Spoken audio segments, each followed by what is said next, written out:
சொல்லுங்க. குடியரசு தினம்னா என்னது? குடியரசு தினம்னா இப்படி திருப்பி கேட்டா எப்படிங்க? இல்லைங்க, ஒன்னா கூகுள்ல செக் பண்ணி சொல்றேன். குடியரசு தினம்னா என்ன? குடியரசுன்னா சுதந்திரம் வாங்கி கொடுத்துருக்காரு.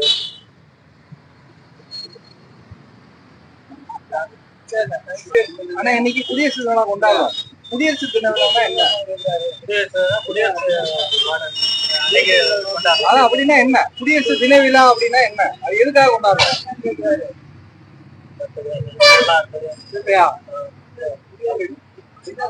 குடியரசு தினம் இன்னைக்கு நடக்குது. குடியரசு தின விழான்னா என்ன? குடியரசு தினம்னா சுதந்திர தினமா தனியா லீவ் விடுவாங்கப்பா. இன்னைக்கு குடியரசு தினம்னு சொல்றாங்க. குடியரசு தின விழான்னா என்ன? அதுக்கு என்ன அர்த்தம்? எதுக்காக கொண்டாடுறோம்? போராட்டம் பண்ணிருக்காங்க, அதனால தெரியலையா? தெரியல கொண்டாடுறாங்க. குடியரசு தின விழா அப்படின்னா என்ன? குடியரசு தினம் 1950 அவருக்கு குடியரசு வந்தது. அதான் குடியரசுனா என்ன? குடியரசு நம்ம இந்தியாவுக்கு நம்மளே ஆட்சி செய்யறது. அதாவது வெள்ளையர்கள் ஆட்சி செஞ்சுட்டு இருந்தாங்கல்ல, அது இல்லாம சுதந்திரம் கிடைச்சதுக்கு அப்புறம் இந்தியால நம்மளே ஆட்சி செய்யலாம் அப்படின்னு சொல்லிட்டு குடியரசு தினம். கரெக்டா? அது அப்படி கிடையாது. என்ன அப்படின்னா இந்திய அரசியலமைப்பு சட்டம் ஏற்றினாங்களா சுதந்திரத்துக்கு அப்புறம்.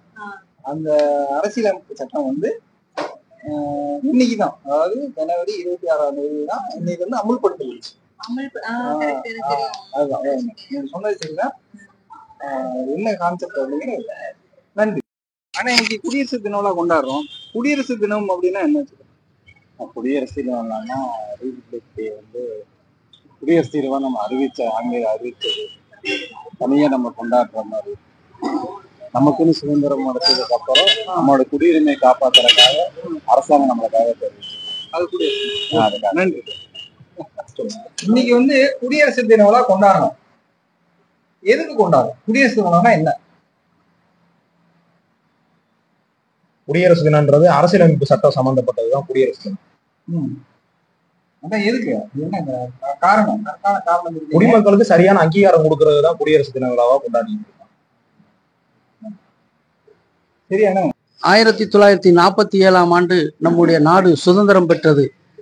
1950 வரைக்கும் 3 வருட காலம் இந்தியாவிலே ஒரு குடியரசு என்ற ஒரு நிலைப்பாடு இல்லாமல் இருந்தது. 1950ஆம் ஆண்டு தான் இந்தியாவுக்கென்று தனி அரசியல் அமைப்பு சட்டம் வகுத்து டாக்டர் BR அம்பேத்கர் அவர்களுடைய தலைமையிலே அரசியல் சட்ட வரைவு குழுவை ஜவஹர்லால் நேரு அவர்கள் வரையறுத்து தந்தார்கள்.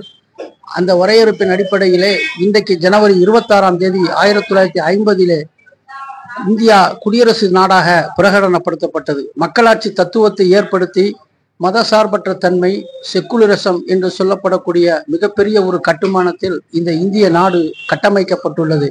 அந்த இனிய நன்னாள் தான் இந்த குடியரசு தினம். இந்த குடியரசு தினத்தில் இன்றைக்கு முதல் குடியரசு தலைவராக டாக்டர் ராஜேந்திர பிரசாத் இருந்தார். பிறகு ஒரு பள்ளியினுடைய ஆசிரியராக இருந்த டாக்டர் ராதாகிருஷ்ணன் அவர்கள் இருந்தார்கள். விஞ்ஞானியான அப்துல் கலாம் அவர்கள் பல வருடங்கள் குடியரசுத் தலைவராக இருந்து நம்மிடையே சேவை செய்து மறைந்து விட்டார்.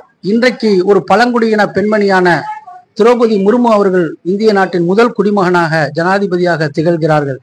இந்தியாவில் இத்தகைய ஆளுமைகளில் வருவதற்கு ஒரு ஒடுக்கப்பட்டவர்கள் ஆளுமையில் வருவதற்கு இந்த குடியரசு வழிவகுக்கின்றது என்பதுதான் நிதர்சனமான உண்மை.